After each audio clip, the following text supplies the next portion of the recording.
আওয়ামী লীগকে প্রত্যক্ষ ও পরোক্ষ সহযোগিতাকারীরাও অপরাধী। অ্যাটর্নি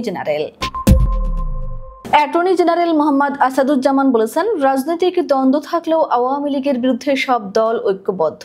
আওয়ামী লীগের সঙ্গে যারা জড়িত তাদেরও আইনের আওতায় আনার সুযোগ আছে। নিষিদ্ধ এ সংগঠনটিকে যারাই সহযোগিতা করছে তারাও অপরাধী। শনিবার জুলাই আন্দোলনের চেতনা বাস্তবায়নে করণীয় শীর্ষক এক বিতর্ক অনুষ্ঠানে তিনি এসব কথা বলেন।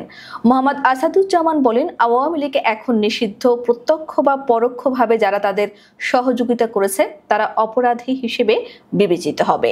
কোনো রাজনৈতিক দল মানবতা বিরোধী কাজ করলে দল হিসেবে বিচার করা যাবে।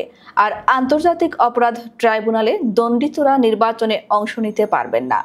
মব ইস্যু নিয়ে আসাদুজ্জামান বলেন, এটা বিচার বিভাগের প্রতি অনাস্থা নয়, বরং গত 17 বছরের ক্রোধ। তবে এই ক্রোধ সমীচীন নয় বলেও মন্তব্য করেন তিনি। ফ্যাসিস্ট ফিরে আসার আশঙ্কা নেই মন্তব্য করে অ্যাটর্নি জেনারেল বলেন, আবু সাইদ কোনো রাজনৈতিক দলের না, জুলাইয়ের শহীদরা কোনো রাজনীতির কেউ না।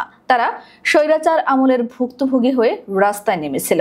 তারা সবাই নাগরিক প্রতিনিধি। তিনি বলেন, জুলাই বিপ্লবের মূল চেতনা বাংলাদেশের সুশাসন। দেশে সুশাসন ও ন্যায় বিচার প্রতিষ্ঠা করাই এর প্রধান লক্ষ্য। সংবিধান প্রসঙ্গে বলেন, সংবিধান নতুন করে লিখতে কোনো আপত্তি নেই, লেখা যেতেই পারে, কিন্তু একই সঙ্গে আমাদের সংবিধান মুক্তিযুদ্ধে রক্তের বিনিময়ে লেখা 72-এর সংবিধান। আমি বিশ্বাস করি এটি এখনো বিশ্বের one of the finest constitution. বিতর্কিত সংশোধনীগুলো বাদ দিয়ে এটি আরো যুগোপযোগী করা সম্ভব। নির্বাচনের আগে আওয়ামী লীগের নিষেধাজ্ঞা উঠবে কিনা সেটা সরকারের পলিসির বিষয় বলে সাফ জানিয়ে দেন দেশের সর্বোচ্চ আইনি কর্মকর্তা।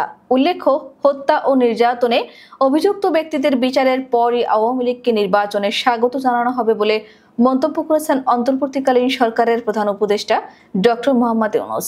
মার্কিন সাময়িকী টাইমকে দেওয়া এক সাক্ষাৎকারে এমনটা জানিয়েছেন তিনি। বৃহস্পতিবার সাক্ষাৎকারটি প্রতিবেদন আকারে প্রকাশ করা হয়। প্রধান উপদেষ্টা জানান, প্রত্যেককে সুষ্ঠু বিচার পাওয়া নিশ্চিত করা হবে এবং যারা হত্যাকাণ্ড ও নির্যাতনের জন্য দায়ী তাদের বিচার সম্পন্ন হলে আওয়ামী লীগকে নির্বাচনে অংশগ্রহণের জন্য স্বাগত জানানো হবে।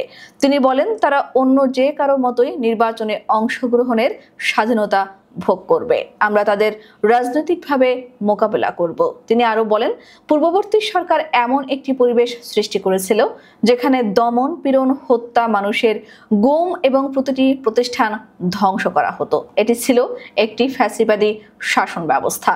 ভারতে অবস্থানরত শেখ হাসিনাকে নিয়ে ডক্টর ইউনূস বলেন, তিনি তো ভারতের আশ্রয়ই আসেনই, তবে এর চেয়ে খারাপ হচ্ছে তিনি কথা বলছেন যা আমাদের জন্য অনেক সমস্যা সৃষ্টি করছে। হাসিনার কণ্ঠস্বর শুনে মানুষও খুব বিরক্ত হয়।